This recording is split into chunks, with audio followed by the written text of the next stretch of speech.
Hello, and thank you for joining us tonight on Cougar 6 News. Tonight our topic is about unhealthy and unsafe conditions in the workplace. Back in the day, working conditions in the workplace were very unhealthy and unsafe. There were rodents that crawled around the factories. There were not proper sanitation rules. The workers stood in puddles that wore away at their shoes and seeped through to their feet. Upton Sinclair's The Jungle opened many eyes to the conditions the workers in Packingtown were enduring. The factories were both unsafe and unhealthy. In the 1970s, Congress created the Occupational Safety and Health Administration, known as OSHA, to ensure safe and healthy working conditions for working men and women. Today, the working conditions are much better. However, terrible accidents still happen and leave many people out of work and are unable to support their families. Some accidents can go from a simple broken bone to a shattered life.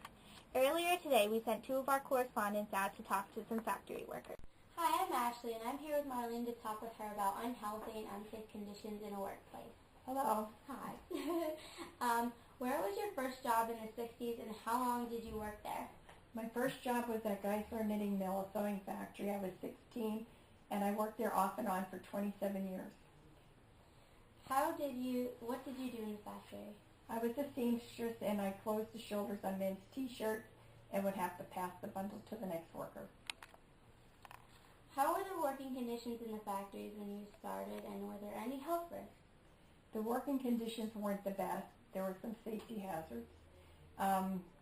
The work risk that I could remember was the elevator. It didn't work all the time. If you were on it, it got stuck between the floors, and you'd be stuck there for a half hour to an hour until somebody came to fix it. And the floor was warped, and you had to worry about losing your balance and falling. So there were the physical dangers? Yes. Okay. And what was your pay at your first job? My pay at the first job back then, the standard of living was much different. You started out at $1.25 an hour until you made your rate for the day. Then you got piecework, which you had to work hard if you want to make a decent rate for the hour. But you had to also be efficient with your work and make sure that they were perfect. Because if you got any repairs back, it cost the company money. Okay. And what was the difference in pay and working conditions when you went to your second job? Well, that was 27 years later. The standard of living rose quite a bit, and we started out at $8.75 an hour, and the conditions were so much better. They changed everything. They had all safety plans in place, and it was a much safer environment to work in. That's good. Okay. Well, thank you, Marlene, for joining us today. We will now move on to Jennifer. Thank you, Ashley. We are now here interviewing Carla. Hello. Where do you work? I work at Fifth Gear Fulfillment Center. And what do you do at your job? My job there is a returns clerk. I receive the goods back from customers that decided they didn't want them, so they send them back to us. It's basically a warehouse fulfillment center.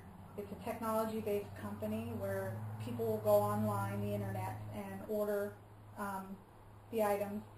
We basically package them and ship them out to the customers. Are there any health risks? We do have health risks.